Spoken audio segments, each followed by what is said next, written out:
Hello, my name is Chris and I will look at the 2022 Mazda MX-30. This is Mazda's first electric vehicle and we'll start with the 160 kilometers of range that this battery has, restricting this MX-30 to the urban duties in places where there is not too much winter. I'll discuss the difficulties of winter driving later. The good news is that Mazda is finally in the alternate propulsion system game, so I guess we can't complain about this. Also, now that a product is on the road, the engineers can begin to improve upon it. This is what fosters innovation and improvement because they have real-world data to ameliorate. The exterior is small and the use of the suicide doors reminds of the failed BMW i3. This feels like a subcompact in dimensions it seems, though officially it is a compact based on the CX-30. Let's just say it's a tight compact. Happily, on the interior, you get Mazda's quality, and this is increasingly a feature with electric cars. Manufacturers are no longer cheaping out on the interior. Mazda is so impressive in the classy presentation.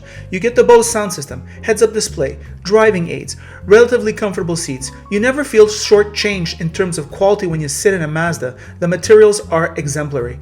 The rear passengers and the stuff you are carrying will feel the pinch in this vehicle. The ride is soft enough. Despite the rear torsion beam, this suspension is not too shabby. The battery is a 35.5 kilowatt hour. It offers precisely 161 kilometers of range, and Mazda remarks the average commute of a Canadian is 8.7 kilometers.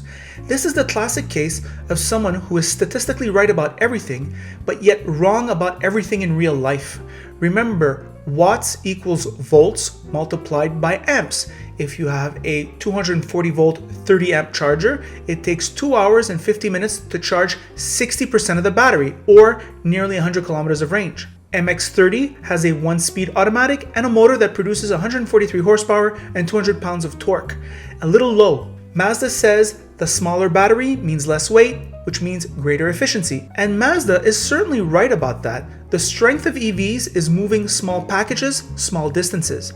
In theory, it all works.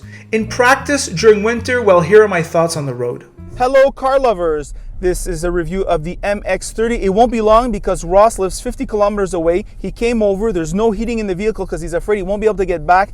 That's this vehicle. There is not enough range. It has the range of a Nissan Leaf of 10, 11 years ago. 160 kilometers or 100 miles is not enough. It's the winter. I'm freezing my ass off here.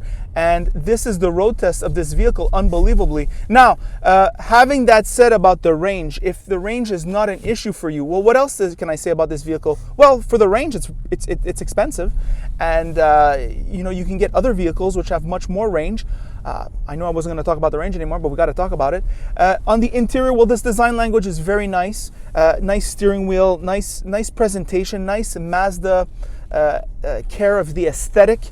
The interfaces, though, are a little bit queasy in terms of like just the infotainment, the climate control now, all digital, no hard knobs, which means that you're taking your eyes off the road when you're touching these functions. It is tight on the inside, it's tight in the trunk, it's tight on the second row, and it's tight here in front. So that's what that does. I think this vehicle is more a first attempt. It's more like a showcase for Mazda's ability to put out a vehicle like this in the first place, and also where I guess Mazda didn't want to be cheap is in terms of the aesthetic quality, the care. There is an amount of innovation here. The use of the suicide doors to make it like perhaps a more compact design, and well, that's free for you to decide. All I know is that well, there's not enough range because Ross is afraid he's going to get home. We're freezing our butts off. I mean, I'm just not going to drive a car like that, seriously. And I don't think anyone will either. So this is clearly an urban vehicle for those who have small distances to go. Well, then it's fine, right? A second vehicle, right? Like usually EVs are second vehicles, but this one is definitely a second vehicle. And those are my thoughts on the Mazda MX-30. By the way, if you like this video, like it. If you don't like it, don't like it. And if you really like it, well then of course you should subscribe. I'm freezing my butt off.